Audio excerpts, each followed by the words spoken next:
So for anybody watching this video, I want you to know that you do not have to wait for burnout to make a change. I'm Peaceful telling rising, you. everyone. Welcome back to my YouTube channel. For those of you that are new here, I am Jessica Rich.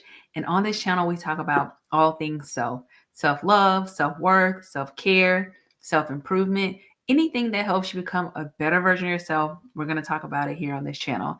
In addition to all things self, we're talking travel. There's a little bit of vlogging. And really, in this season of life, I'm just sharing everything that brings me joy, that's aligned with my purpose, and most importantly, that has brought me peace. And so you can expect all those things right here on this channel.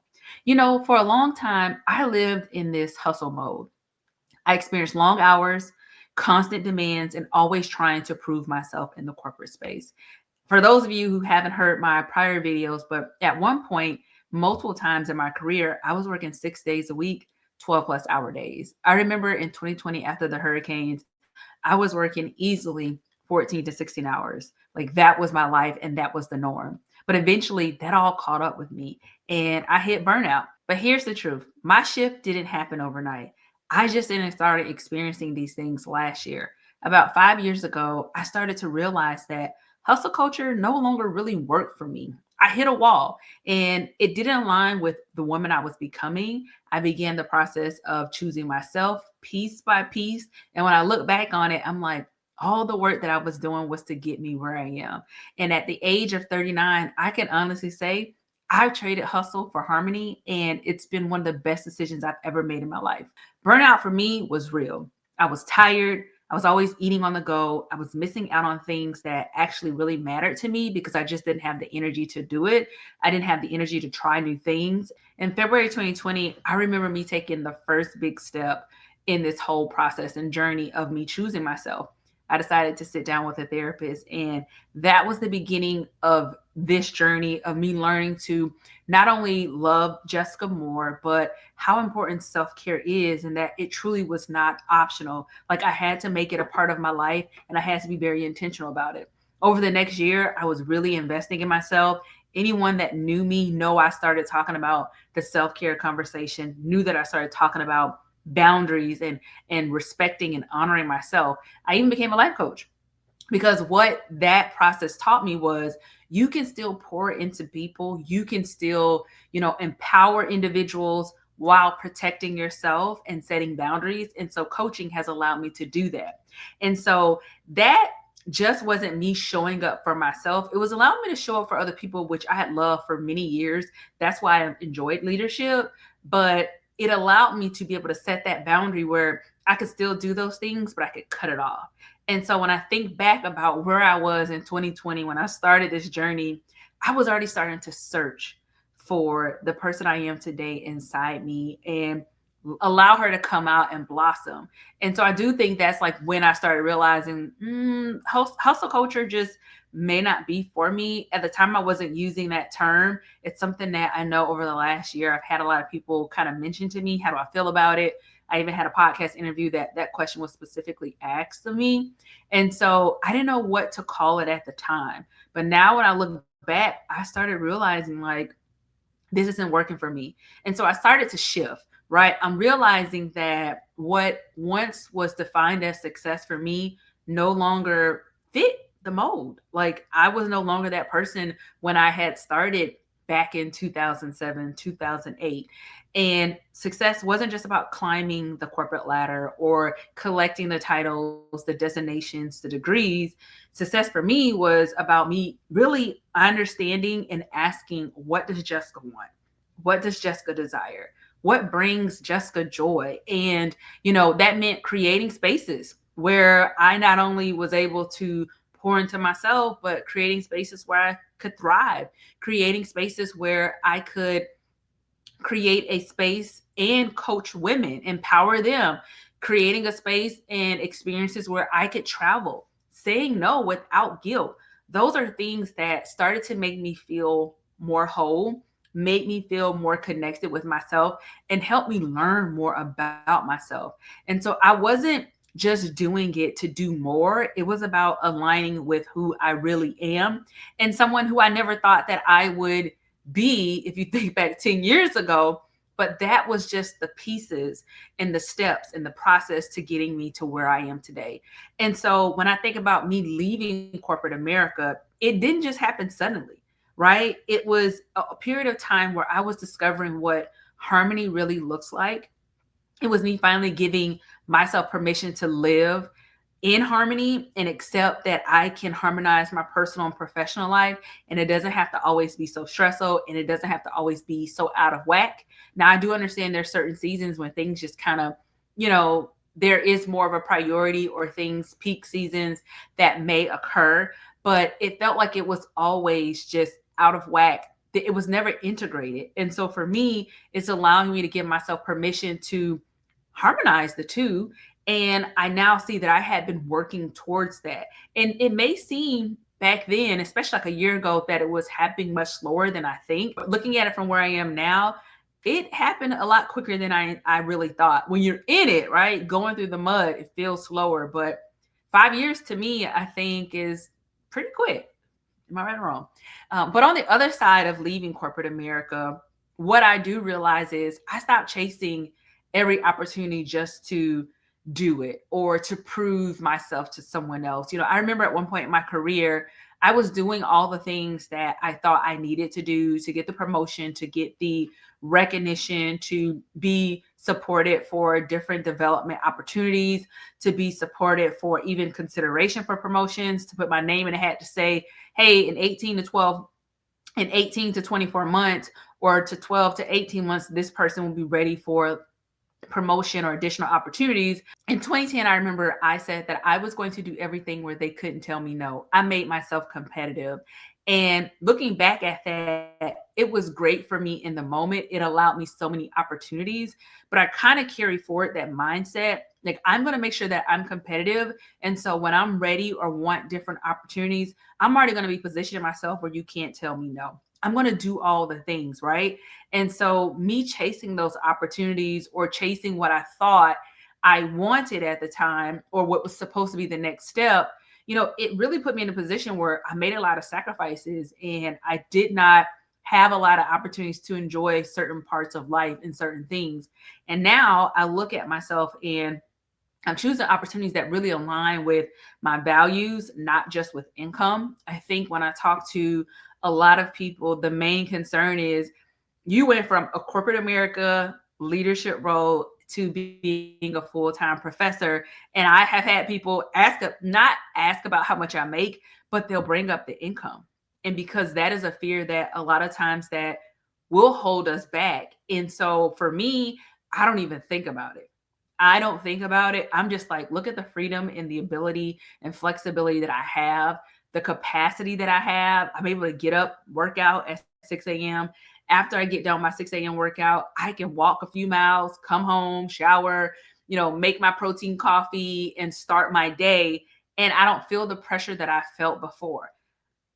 That's a beautiful thing. Okay. And so it's not just about the income. Also, when I think about, where I was and the pieces that kind of got me here, and how it wasn't just suddenly, I'm going to resign.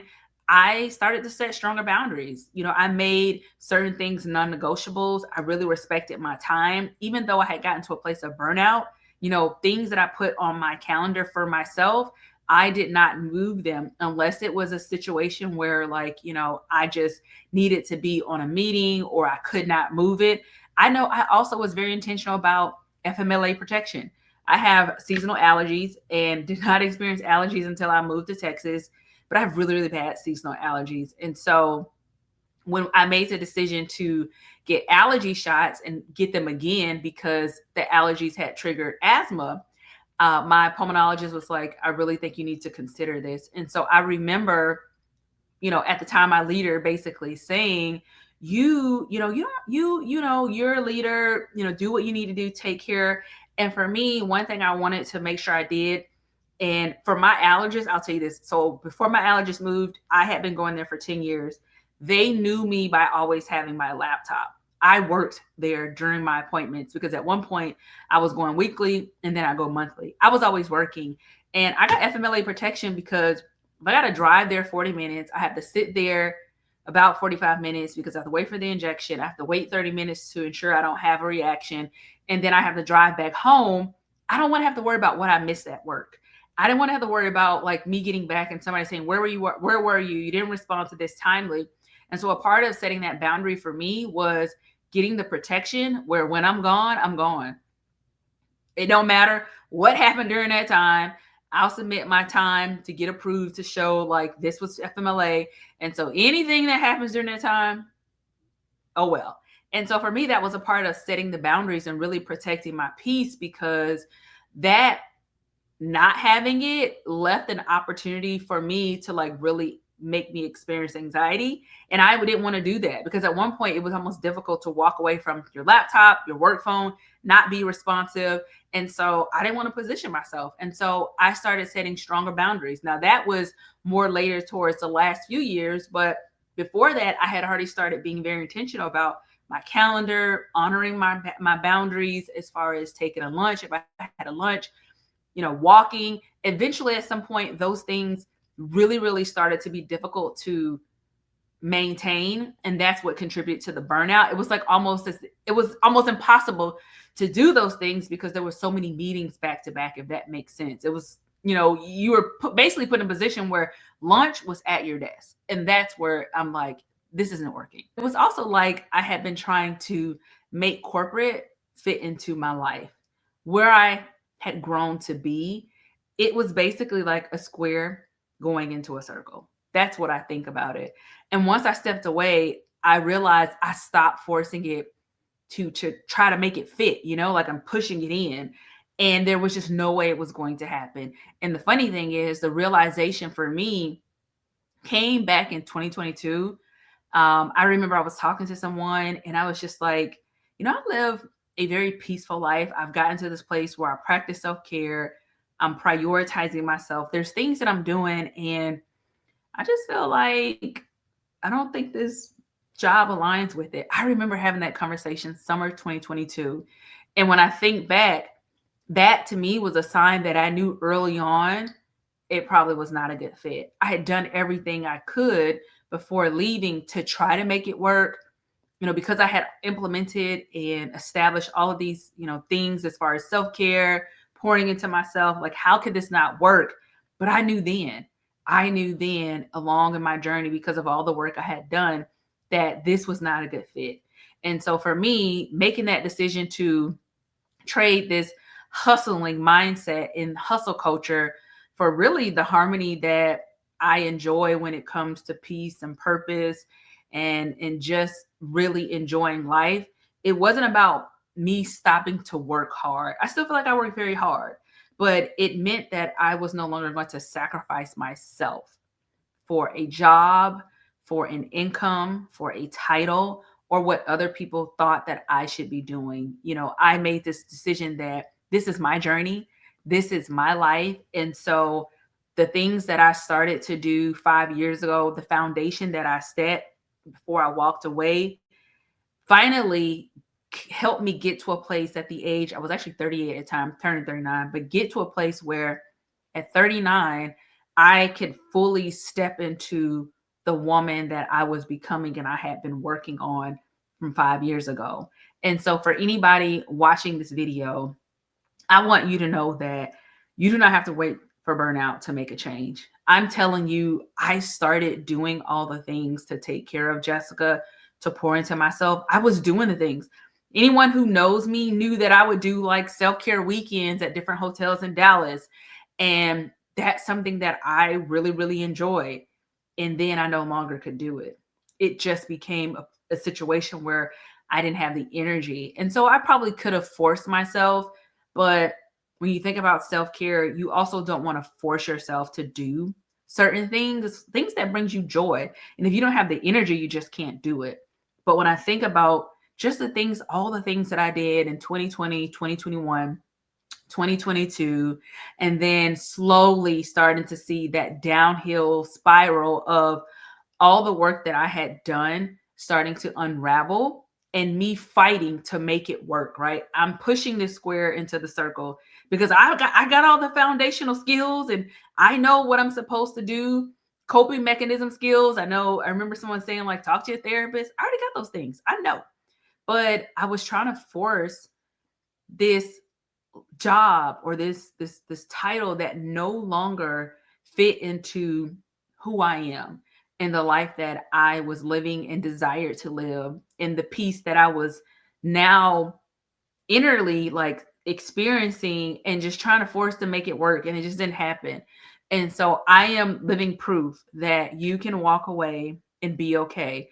Yes, I am only looking at the date on my laptop. I'm only like 4 or 5 months into this thing. But what I can tell you is I haven't lost any sleep. I'm very happy. I feel like I just feel so much lighter. I am at a place where if I had to do it again, I would do it. So for anyone watching this video, I just wanted to encourage you, start redefining what success looks like for you right where you are right now. Whether that's you taking a moment to journal, to, take a walk, moments of silence, sitting in the sauna, or maybe you just need another 30, 60 plus days to understand that, know that you can define what success and happiness looks like for you. And for me, I would have never imagined last year I would be here and be in such a great place, a great spirit. I just feel like, although I'm still like navigating this thing, trying to figure out a routine, I'm still trying to figure out like what this new norm is now that I have a new role. I feel very successful and proud of myself. And that's the gift that I gave myself, knowing that I could walk away, define what success and happiness looks like for myself, choose myself, and making that decision was the best gift that I could have given myself. And it has changed everything. So I hope that this video inspired someone watching that just, feel like you have to continue to go on this hamster wheel, improve to everyone else, do all these things for the promotion, for the title, for the money. Is that truly what you want? Does that truly make you happy? Ask yourself that. And if it's not, then tap into really understanding what that looks like. And I'm just going to plug this in there because this was a part of my journey and a strong foundation. Utilize your resources. If you work for a company that provides support for therapy, take advantage of it. I think some companies allow anywhere between 6 to 12. I say free sessions because you don't have to pay for it, but it's a part of your benefits. Take advantage of that. Some companies also provide resources with their benefits that they provide coaching. And so utilize that if you need support. Because for me, as I said on the last video, I had a lot of support from coaches, from therapists, and I think that helped me to process a lot at times where things were not clear. And what I mean processing, they were not an outside voice to influence, but the thought process of like, okay, this is what I want to do, kind of seeking clarity on some things, they played a huge role. And I just want to encourage you to know that if you have those benefits, if you don't want to pay for it yourself, if there are benefits available, take advantage of it. But like I said, thank you so much for watching this video. I hope that I inspired and encouraged someone. If you are in a place where you are just tired of the hustle and bustle and just going in this hamster wheel, figure out what you need for yourself and what's going to make you happy. And if you have the creative plan, reach out to someone that can support you or help guide you because you deserve it. You are worthy to not feel like you're always running on E. You are worthy to be able to explore what makes you happy. And yes, someone may say that's not going to pay the bills. Who knows? You never know.